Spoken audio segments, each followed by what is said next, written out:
Hello friends, welcome to a video on VLOOKUP in Excel.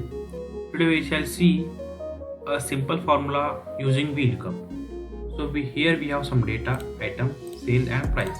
We want to highlight any of this item to another cell. So how to do it?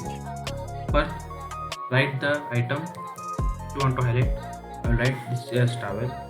Then press VLOOKUP. Double click. Lookup value will come. So this is the lookup value we are taking on the basis of item. Then press comma. Table array will come. Select this cells. This is table. Press comma. Column index we want to take from second column. So what? This is 1, this is 2. I'll type 2. Then I will say comma. Approximate match or false exact match. We want exact match. Double click and enter.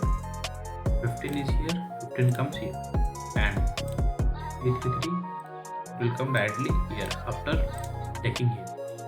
I hope you found this useful. Please like, share and subscribe to my channel. Thank you.